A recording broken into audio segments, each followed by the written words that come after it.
Chaque lieu, chaque bâtiment possède sa propre histoire. Certains de ces endroits abritent un passé terrifiant, qu'on ne connaît pas forcément en arrivant, mais qu'on ne peut plus ignorer une fois sur place, tant l'atmosphère y est lourde, chargée en émotions, comme hantée par les horreurs d'un passé sordide. Quant au sanatorium de Waverly Hills, il suffit de poser les yeux sur sa façade délabrée, glauque et inquiétante pour ressentir la souffrance que renferme la bâtisse. Alors il faut que je vous pose la question. Et vous, oseriez-vous y entrer ? Mais avant de vous décider, vous devriez savoir que parmi ceux qui sont entrés, tous ne sont pas ressortis. Avant de vous raconter la triste et célèbre légende du lieu, laissez-moi vous donner un brin de contexte. Nous sommes au début du XXe siècle, aux États-Unis. Une maladie fait rage depuis des décennies et tue à tour de bras. Une maladie qui tient plus du fléau. Il s'agit de la tuberculose, une infection qui attaque principalement les poumons, et je ne vous parle pas d'un simple rhume. D'abord, le malade commence à tousser, de temps en temps. Puis la toux revient de plus en plus souvent, à chaque fois plus violente et plus douloureuse qu'auparavant. Elle se transforme alors en cri d'agonie, accompagnée de crachats sanglants. Le malade maigrit à vue d'œil, à mesure qu'il perd sa force vitale. Il est atteint d'une intense fatigue qui ne le quittera plus, jusqu'à ce qu'il s'endorme pour toujours. À l'époque, la maladie était surnommée la consomption, parce qu'elle semblait dévorer le corps de son hôte de l'intérieur. Mais alors comment guérissait-on ? Ben justement, on n'en guérissait pas, car aucun traitement n'existait à l'époque. Les médecins recommandaient simplement de l'air frais et du repos. C'est sur cette base que fut construit le sanatorium de Waverly Hills en 1910, près de Louisville dans le Kentucky. À ses débuts, l'établissement n'était qu'un modeste hôpital, mais il fut rapidement dépassé par l'afflux des malades. Dès 1915, une bibliothèque et une aire de jeu furent aménagées pour les enfants, car malheureusement, la maladie n'épargnait personne. La tuberculose finissait presque toujours par l'emporter, laissant derrière elle des corps contaminés. Pour les évacuer, un tunnel au nom évocateur fut creusé sous l'hôpital, le Death Tunnel, le tunnel de la mort. La légende raconte que les corps étaient transportés de nuit, pour ne pas effrayer les patients. Le passage menait à une route située en bas de la colline, où les dépouilles étaient récupérées pour être enterrées. Mais alors de combien de morts parle-t-on ? 63 000 d'après les articles à sensation. Mais les estimations les plus fiables situent le nombre de décès entre 6 et 8 000, sur toute la période d'exploitation du sanatorium. Quant au personnel, il est possible que certains aient succombé, mais il s'agit de cas rapportés et non de faits avérés. Et je vais vous dire une chose, à Waverly Hills, la mort était parfois moins effrayante que les traitements censés l'empêcher. À l'époque, les médecins injectaient volontairement de l'air dans la cage thoracique des patients, afin de provoquer l'effondrement d'un poumon malade. L'idée étant de priver la tuberculose d'oxygène. D'autres subissaient des opérations bien plus lourdes encore. On leur retirait des côtes, parfois même un nerf, et ceux qui survivaient ne ressortaient jamais vraiment guéris. Ils continuaient à souffrir jusqu'à la fin de leur vie. Après des décennies de souffrance et de mort, l'espoir renaît lorsqu'un antibiotique est découvert en 1943. Les malades sont traités, guérissent et survivent. La tuberculose n'est plus le fléau qu'elle était autrefois, et le sanatorium de Waverly Hills n'a plus de raison d'exister. C'est ainsi qu'il ferme ses portes, en 1961. Pourtant, l'histoire du lieu ne s'arrête pas là. L'année suivante, en 1962, Waverly Hills prend le nom de Woodhaven et devient un centre de soins pour personnes âgées. Hélas, le lieu ne devient pas un havre de paix, comme on pourrait l'attendre d'une maison de retraite. Bien au contraire. Le centre était souvent en manque de personnel et surchargé de patients.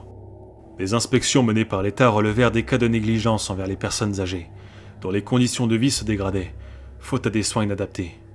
Face à ces problèmes, l'État du Kentucky décida de fermer définitivement Woodhaven au début des années 80. Heureusement que ça n'arrive plus de nos jours parce qu'on apprend des erreurs du passé, pas vrai ? Pas vrai ? 2 ans après la fermeture de Woodhaven, un investisseur du nom de Clifford Todd rachète l'endroit pour en faire une prison.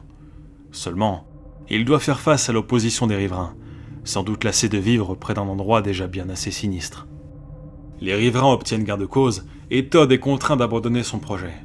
Il tentera néanmoins de transformer l'ancien hôpital en une résidence d'appartements, mais devra abandonner cette idée, faute de moyens. En 1996, Waverly Hills se trouve un nouveau propriétaire, Robert Alberaski. Ce dernier proposera la construction d'une statue du Christ Rédempteur sur le site, sans doute en hommage aux anciens patients. C'est beau. Mais évidemment, ce n'est pas tout. Alberaski prévoit d'ouvrir une chapelle, une boutique de souvenirs, des échoppes. C'est moins beau. Et pourquoi pas un parc d'attractions tant qu'on y est? Il y a déjà la maison de l'horreur. Une fois de plus, ce projet ne verra jamais le jour. Pour récupérer son investissement, Alberaski tentera de raser le bâtiment, pour revendre des terrains. Et c'est un nouvel échec. La justice s'en mêle, et les murs de Waverly Hills restent debout. On dirait presque que l'ancien sanatorium arrive à se défendre. Depuis 2001, Waverly Hills a été racheté par Charlie et Tina Mattingly, qui travaillent à la restauration et à la préservation des lieux. De nos jours, ils sont encore les heureux propriétaires de l'endroit, comme si l'ancien sanatorium les avait acceptés. Et voilà, fin de l'histoire. Mais non, je plaisante. Vous pensiez vraiment que j'allais vous laisser partir comme ça? Ou plutôt, est-ce Waverly Hills qui ne veut plus vous laisser partir? Nous savons maintenant que Waverly Hills est un lieu chargé d'histoire et de souffrance. Combien d'âmes en peine sont entrées dans ce bâtiment? Et surtout, combien y sont restés? Depuis sa fermeture, de nombreux visiteurs rapportent avoir entendu des bruits étranges et assisté à des phénomènes inexpliqués. Des portes qui claquent, alors qu'il n'y a ni vent ni courant d'air. Des pas qui résonnent dans les escaliers, des coups sourds entendus dans des pièces vides, des chutes brutales de température, sans aucune raison apparente. Et ceux qui connaissent un peu le sujet savent ce que ça veut dire. Des fantômes. Beaucoup de témoins rapportent avoir entendu des murmures. D'autres ont aperçu des silhouettes. La chambre 502 est souvent citée comme l'un des lieux comportant le plus d'activité. D'après la légende, 2 infirmières s'y seraient suicidées, mais aucun document officiel ne peut le confirmer. Beaucoup de visiteurs s'y sentent mal à l'aise, ressentent une énergie très négative et un fort sentiment de désespoir. Certains parlent également d'un enfant qui ferait rouler sa balle dans les couloirs. D'autres rapportent avoir entendu une comptine sur le toit que les enfants chantaient à l'époque du sanatorium. Ring around the rosy. Ring around the rosy, a bucket full of posies. Ashes, ashes, we all fall down.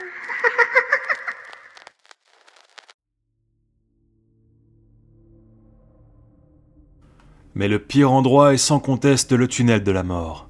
Ce fameux passage où de nombreux corps sans vie ont défilé, les uns à la suite des autres. Ironiquement, le tunnel de la mort serait l'endroit le plus vivant du site. De nombreux enquêteurs en paranormal s'y sont enfermés, parfois seuls et dans le noir. Et le truc, c'est qu'ils ne se sont pas sentis seuls bien longtemps. Et je vous ai gardé quelque chose pour la fin. J'ai bien dit chose parce que personne ne sait vraiment de quoi il s'agit. Certains l'appellent le Creeper ou le Rampant. Il s'agirait d'une entité ayant élu domicile au 3e étage du bâtiment. Elle serait vue en train de ramper le long des murs, au sol ou au plafond. Tous décrivent une chose qui provoque une sensation de peur intense et de malaise à tous ceux qui ont eu la malchance de l'observer. Une chose qui n'a rien d'un être humain.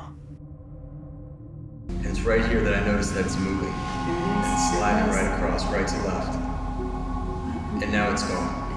Whatever shape that was that I first I don't know what the saw. hell you were talking. Yeah, when I was like, what was that? There goes, oh my god. Whoa. It just like, it literally, it slithers. Just like a shadow hanging out behind us. Just like a shadow hanging out behind us. Et voilà, je pense vous avoir dit tout ce que je savais à propos du sanatorium de Waverly Hills. Mais je peux vous garantir une chose.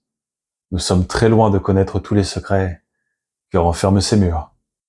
Maintenant que vous connaissez son histoire, je vous repose ma question. Oseriez-vous y entrer? Et si la réponse est oui, pensez-vous seulement pouvoir en réchapper? Prenez soin de vous et, surtout, ne tombez pas malade.